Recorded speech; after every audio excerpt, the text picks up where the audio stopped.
اعوذ باللہ من الشیطان الرجیم، بسم اللہ الرحمن الرحیم۔ الف لام میم، اس کو ایسے ہی پڑھنا ہوتا ہے، الف لام میم نہیں ہے یہ، وہ اردو میں ہے، عربی میں ایسے ہی پڑھنا ہوگا، 3 سے 5 الف تک کھینچنا ہوگا، لام کو بھی اور میم کو بھی، اور لام اور میم چونکہ اس کا جنکشن ہے تو میم کے اوپر تشدید بھی ہے، غنہ بھی ہو رہا ہوگا اس اعتبار سے کہ میم کی آواز۔ تو یہ حروف مقطعات ہیں، اس کے اوپر بڑے لوگوں نے تب آزمائی کی ہے، بڑی کوششیں کی ہیں، سنیوں میں بھی شیعہ کے اندر بھی۔ ہمارے قریبی دوست ہیں، شیعہ عالم دین ہیں، ثاقب اکبر صاحب، جو ملی یکجہتی کونسل کے سیکرٹری بھی ہیں، انہوں نے ایک پوری کتاب لکھی ہے حروف مقطعات کے اوپر۔ انہوں نے سارے اقوال جو اہل سنت کے ہاں بھی تھے، اہل تشیع کے ہاں بھی تھے، ان سب کے سب اقوال کو جمع کیا ہے۔ الٹیمیٹلی رزلٹ یہ ہے کہ یہ اللہ اور اس کے نبی علیہ السلام کے درمیان جو ہے کوڈ ورڈز ہیں، اور کچھ الفاظ کو تو ہم قرآن حکیم کی روح سے ان کا مطلب بھی جان سکتے ہیں، اور عربی میں اس وقت عربی لنگوسٹک کے اندر مستعمل تھا اس طرح کے کوڈ ورڈز یوز کرنا، تو اس لیے کبھی بھی مشرکین عرب نے اس کے اوپر اعتراض نہیں کیا کہ یہ اس کا مطلب بتایا جائے ہمیں، کیونکہ ان کے بھی کوڈ ورڈز چلتے تھے، کچھ کا بتا بھی دیا گیا، جس طرح کہ جو سورہ نون ہے،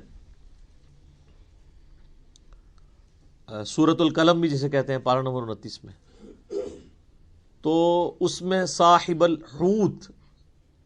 کا ذکر آیا، یعنی مچھلی والے، کون؟ سیدنا یونس علیہ السلام۔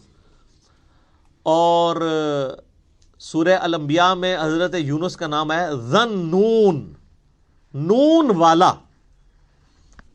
جیسے ہم کہتے ہیں نا ذل جلال یا ذل جلال، حالت رفع میں پڑھا جائے گا ذل جلال، جلال والا اللہ کا نام ہے، تو وہاں پہ ذن نون، نون والا، تو نون والا کون؟ وہ سورہ القلم میں، اس میں آغاز ہی کس سے ہوتا ہے؟ نون والقلم وما یسطرون، تو اس پہ تو اجماع امت ہے کہ وہاں نون سے مراد مچھلی ہے، اور عرب میں اس طرح کے کوڈ ورڈز یوز ہوتے تھے۔ مثلا یہ جو توئیں ہیں نا، یہ سانپ کے لیے سمبل کے طور پہ استعمال ہوتا تھا، اس کی شکل بھی آلموسٹ دیکھ لینا، کوبرا سانپ اگر ایسے کھڑا ہو اور یوں اس کی دم ہو تو یہ سمبل استعمال ہوتا تھا عرب میں۔ اور آپ مزے کی بات دیکھیں کہ جتنی صورتوں میں حضرت موسیٰ علیہ السلام کے واقعات آئے ہیں نا، سورۃ القصص ہے، سورہ طٰہٰ ہے، طٰہٰ بھی توئیں سے سٹارٹ ہو رہی ہے، اسی طریقے سے سورۃ القصص، طٰ، سین، سب میں طٰ آپ کو نظر آئے گی، تو اس اعتبار سے کسی حد تک آئیڈیا، لیکن چونکہ یہ انٹرسٹ کی چیزیں ہیں، اس سے کوئی قرآن پاک کی تعلیمات میں فرق نہیں پڑتا۔ سورہ ال عمران کی آیت نمبر 7 ہے کہ محکمات ہیں اور متشابہات ہیں، محکمات جو ہیں وہ کتاب کی اصل ہیں، ان کے اوپر توجہ دو، اور جو متشابہات ہیں ان کا معاملہ چھوڑ دو، ان کے اوپر ایمان لے کے آؤ بس۔ اللہ کے حضور دعا کرتے ہیں اہل ایمان، ربنا لا تزغ قلوبنا بعد اذ ہدیتنا وہب لنا من لدنک رحمہ انک انت الوہاب، آمین۔ تو اسی طریقے سے یعنی بڑے بڑے لوگوں نے، یعنی اہل تشیع جو ہیں وہ ذاکرین، علماء نہیں یہ حرکت کرتے، ذاکرین الف لام میم سے آل محمد مراد لیتے ہیں، اور اسی طریقے سے بعض جو اہل علم ہے شیعہ اور سنیوں کے ہاں،